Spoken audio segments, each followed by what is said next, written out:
This is my dog, Fenway. He's the family's dog, actually.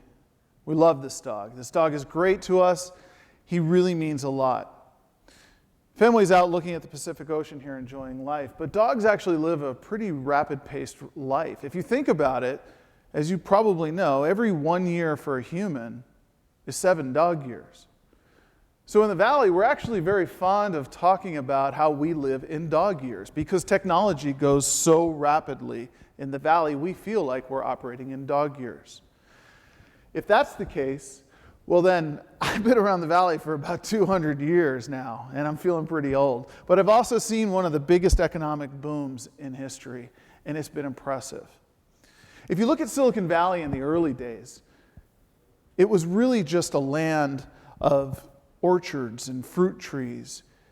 People came here because the weather was good. It was good for farming.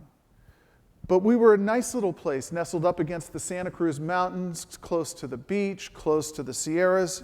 You wanted to be here, and people came here. And in fact, today we are a thriving metropolis filled with people and businesses and technology. We're filled with an incredibly multicultural, diverse population.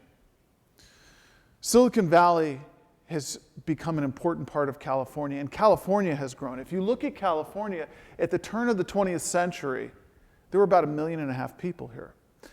And in fact, now, we have 3 million people in Silicon Valley alone. We represent about 7.5% of the population in California, but yet we only make up about 1% of the 156,000 square miles that is California.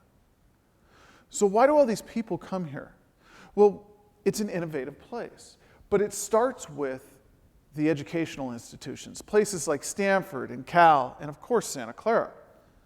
Places that promote diversity, promote innovation, promote entrepreneurialism. And the result of that is we get a bunch of creative people concentrated in an area where creativity is really blossoming. Couple that with venture capital. Venture capital has really been the catalyst for what we've been doing in the Valley. And in fact, it's amazing when you go and look back at the venture capital investments in North America over the last 20 years, 37% of all dollars have been spent right here in this tiny little Silicon Valley.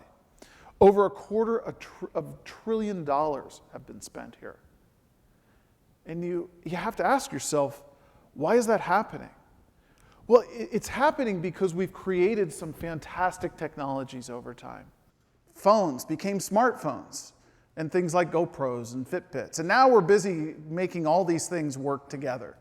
And that's the Internet of Things. It's become a big business. Back in 1990, all of the technology companies, now this isn't Silicon Valley, this is all technology companies. There were about 500 of them, and they were valued at about $212 billion. Seems like a lot, right? Well, today, if you look at all the technology companies, there's over 2,500 of them. They're valued at $7.3 trillion.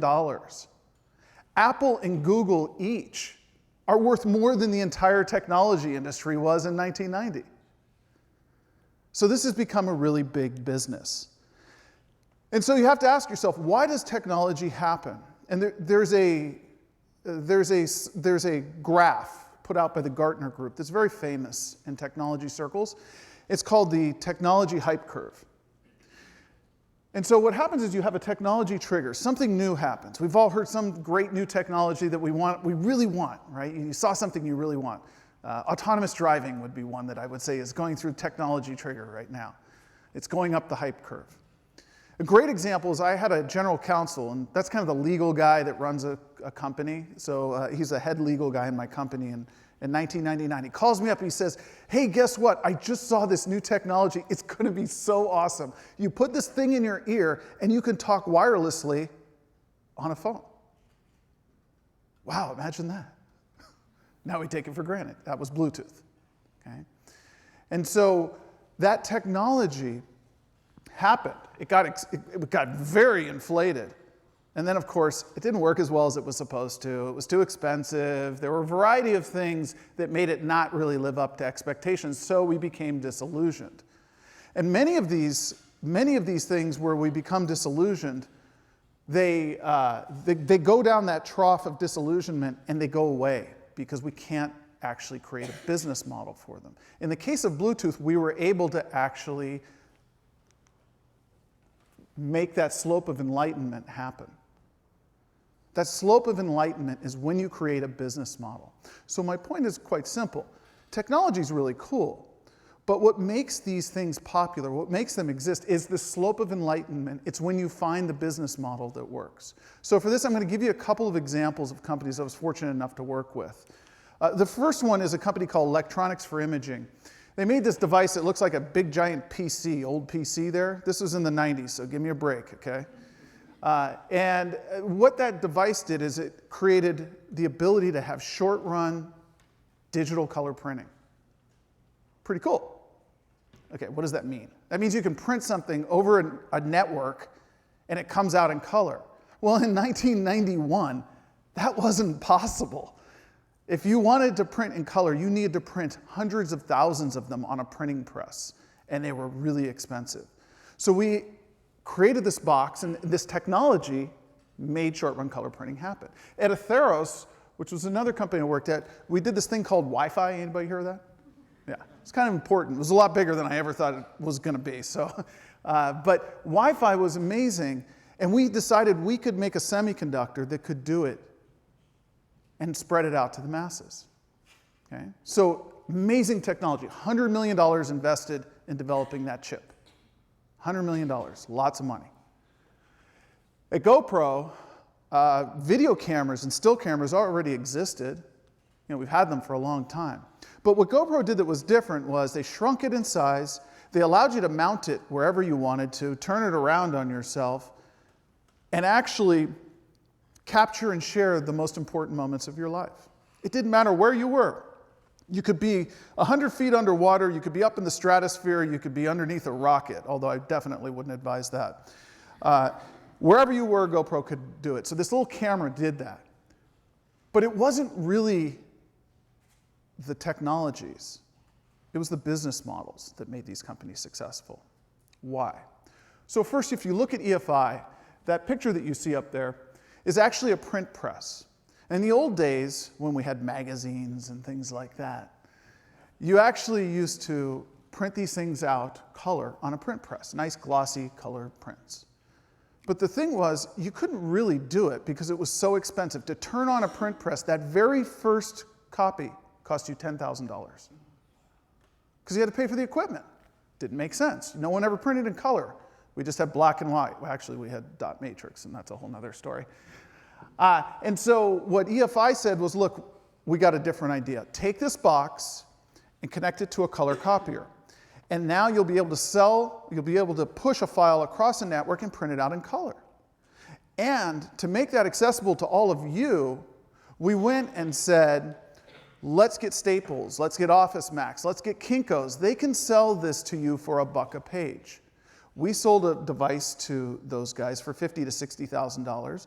They sell you color printing, which you never had before, for $1 a page. Everybody's happy. That's a good business model. In the case of Atheros, we wanted to make Wi-Fi chips. But to do that, you would traditionally use an old process where you frankly had to own your own manufacturing plant. And these were hundreds of millions of dollars of plants, sometimes billions. You know, good old Atheros had $100 million in funding, but we certainly weren't going to buy a plant. So what we said was, we got an idea. There's this new type of process that's happening in Asia. And if we could just make a semiconductor in that process, as opposed to the traditional approach, we would have these folks who want to basically rent out their factory and they could supply us all these chips. This is the fabless semiconductor model. And so we did that. And we started by putting chips out there for $30. You didn't see them in many places. But eventually, Wi-Fi chips got under $1. And now I'll bet you probably have 10, 20 different Wi-Fi devices around you in your life. In your home, your set-top box, your TV, whatever it may be. It's everywhere. With GoPro, it was something very different. It wasn't really the technology at all. In fact, it was the marketing. An innovative approach to marketing is what makes GoPro different. In fact, you probably don't know this, but the very first GoPros were neither designed nor engineered or manufactured by GoPro. They were done by third parties. But the idea was we were going to show you how you could do all these great things in your life, these aspirational things. And so we did videos, viral videos that you've all seen. Is there anybody here who has not seen a GoPro video? Okay, so there's going to be a couple, but most people have seen a GoPro video. And you look at it and you say, wow, I want to do that, and I want a high-quality video like that. I want to capture and share the most important moments in my life. And so that's what happened, and we had this revolution. People decided they wanted to buy GoPros, and it became a billion and a half dollar company. There's other companies that are doing this too, folks. It's certainly not just the ones I worked at. People like Box and Dropbox are changing storage. They're removing the need for something like this. Okay? I didn't mention this before, but this is a 4.5 gigabyte hard drive. Think about how much storage you have in your phone. This is from 1995. Technology changes quickly. It's a great paperweight. They've changed the model by giving you as much storage as you want for $10 a month or less. Good business model. Uber and Lyft created ride sharing. They said there's people over here who have some spare time and they want to effectively rent out their car. And these cell phones already exist, and we can pair people up with a smartphone. Pretty simple business model. And guess what? They didn't have to buy a fleet of taxis. They simply had to leverage technology that was already out there. Creative business model. And in the case of Tesla, they make cars. Okay? And cars, though, have been made for many years, 100 years. Now look, their cars are different. The batteries are cool. There's some great technology in it. But what's really innovative about Tesla is the way in which they get you the car, the way in which they sell you the car. Today, if you buy a car from Ford or Chrysler or GM or BMW, any of these guys, they all have dealers, right? You go to the dealer. Does anybody like to go to the dealer? Yeah, I didn't think so. So when you go to the dealer, you haggle with them. They try to get you to buy the cars off their lot. They sell you their warranties, the undercoating, and all the other crap that nobody wants, right? And the Tesla said, well, wait a second. We don't want to build a bunch of extra cars and put them out on the market for a dealer to make money off of us. It doesn't make any sense. How about we just take your order online? And guess what? All the profit that was in that part of the business model got pushed back up to Tesla. And they can innovate and come up with more, better cars going forward. So business model innovation is really key, because without it, you're just throwing money into a sinkhole. And we did this really well in 1999 and 2000, I might add, for those of you who were around. We invested more money in technologies that you can ever imagine. The internet revolution was here, and we were going to make it happen, and we just kept investing. And guess what? There weren't any business models, so it didn't make any sense. And the house of cards fell, and a lot of money was lost. So we always have to remember that business models are really the innovation that we've had. But also, business models are created by people. People are the real piece of Silicon Valley that make us unique. We are innovative, creative, risk-taking people here in the Valley. We're a very diverse population. 37% of the people in Silicon Valley weren't even born in the United States. That compares to 13% for the full US. 60% of the people in Silicon Valley are Black, Latino, or Asian. Much more diverse than the overall United States. And 48% of the people in Silicon Valley actually have a college degree. A lot more education here. So in theory, we're supposed to be pretty smart, right? I believe that these people innovate because they have the right values. And one of the key values that we have is risk-taking. We accept people not only when they succeed, but when they fail. We talk to people, we collaborate, we work in teams, we think we care about what other people think. There's been a lot of talks here today that have made me think about this. And I think that when it comes down to it, you really have a unique set of people here. I run an exercise where I'll take 100 words and I ask people, find the 50 words that are most important to you. What are your values? What are your 25 most important values? How about 10? How about 5? This is only 28 on this list, and this is hard to choose from. Choosing 5 words off here that are your values is tough. But the reason I do this exercise is because we go back and forth, and we talk about it, and the teams understand each other. And so we do a better job of actually working together, collaborating. We become more innovative. We create the business models. We leverage the technology. These are my 5 key values. Health. I never can quite get away from this one because I figure if you're not healthy, you're pretty much dead. And if you're dead, none of the rest of the values seem to really matter, right? So health, you got to take care of yourself. Love. Love for my family, love for my community, love for my business. Because if I love, I have passion. And if I have passion, I make a difference. And making a difference is one of the key values that I think Silicon Valley really understands. And of course, you have to do all of this with integrity. Just doing it because you're passionate about it doesn't matter. You need to carry the utmost of integrity, particularly for someone like me who's in a finance role in many places. That matters. So these values are important. We need to embrace them. We need to be accepting of people. We need to promote diversity in our community.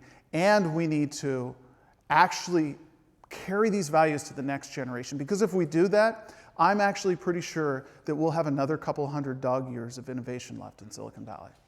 Thank you.